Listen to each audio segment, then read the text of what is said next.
যেভাবে কোকেন টানা দেখাইছি, যেভাবে আমি কোবা দেখাইছি, যেভাবে আমি পুলিশগুলো ব্রাশ ফায়ার করে মারছি, উনি একজন রেপিস্ট, যেভাবে আমি রেপ দেখাইছি, এই গল্প সেন্সার হয় কিভাবে? আর জাতি শিখলো কি?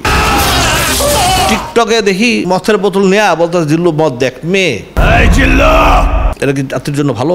তারপর অশ্লীল তো আছেই, আরো অনেক কিছু টিকটক অশ্লীল দেখছে এগুলা, তো এটা কি জাতি শিখলো?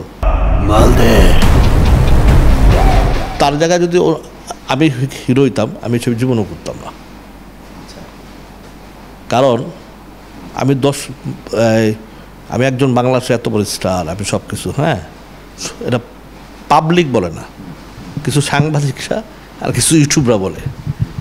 এটা আজকে সাইমন দেখলাম এই ডায়লগটা মারছে, ওই আমাদের ডিরেক্টর সাইমন বলছে এটা, হ্যাঁ, যে পাবলিকের মুখে শুনি নাই যে কেউ বলছে মেগা স্টার, কেউ বলছে সুপারস্টার, হ্যাঁ, এটা সাংবাদিকটা বলছে আর কিছু ইউটিউবরা বলছে। এটা তো আমার কথা না, আমি সাইমনের সাক্ষাৎকারে দেখলাম, ডিরেক্টর সাইমন তারেকের সাক্ষাৎকারে দেখলাম। তো এটা যদি হয়েই থাকে তাহলে আমি তো সারা জীবনই একমত, হ্যাঁ, সবসময় তো আমি এই কথা বলি, আমি তো বলি আমি কেন করতাম না ছবি। আমি যেভাবে কোকেন টানা দেখাইছি, যেভাবে আমি কোবা দেখাইছি, যেভাবে আমি পুলিশগুলো ব্রাশ ফায়ার করে মারছি, যেভাবে আমি রেপ দেখাইছি, এই গল্প সেন্সার হয় কিভাবে? প্রশ্ন তো আমার এই জায়গাটাই, এই গল্প সেন্সার হয় কিভাবে? আর জাতি শিখলো কি? জাতি শিখলো কি? আমরা রাজ্জাক সাহেব থেকে, আলমগীর সাহেব থেকে, ফারুক সাহেব থেকে, সোহেল সাহেব থেকে, সোহেল রানা সাহেব, রুবেল ভাই, কাঞ্চন ভাইয়ের থেকে, বড় বড় যারা, তারা আমাদেরকে শিখাইছে কি? আর এখন আমরা শিখতেছি কি? ওই টিকটকে দেখি মদের বোতল নেয়া বলতে জিল্লু মদ দেখ মেয়ে, এটা কি জাতির জন্য ভালো?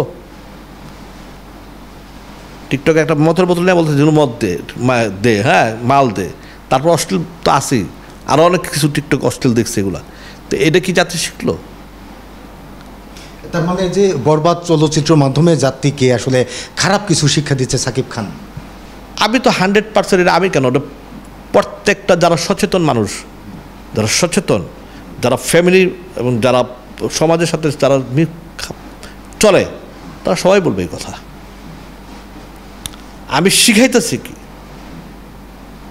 মেসেজটা দিলাম কি জাতিকে? এটা অনেক বড় একটা ব্যাপার। সাকিব খান একজন সুপারস্টার বাংলাদেশের, আচ্ছা আবারও সুপারস্টার আমিও বললাম, এটা আসলে আমি না, দর্শকরাও আসলে হল থেকে ছবি দেখার সময় বলে সাকিব খানকে সুপারস্টার, এটা আমরা সাংবাদিকরাও জানি। তো যাই হোক, আমি যেটা বলতে চাইছিলাম যে সাকিব খানকে এই বিষয়ে আপনার কোনো পরামর্শ আছে কিনা, যে জাতিকে শিক্ষা দেওয়ার জন্য কোন ধরনের ছবি করা উচিত? আমার কোনো পরামর্শ দেওয়ার কিছু নাই, সে অনেক ভালো বুঝে।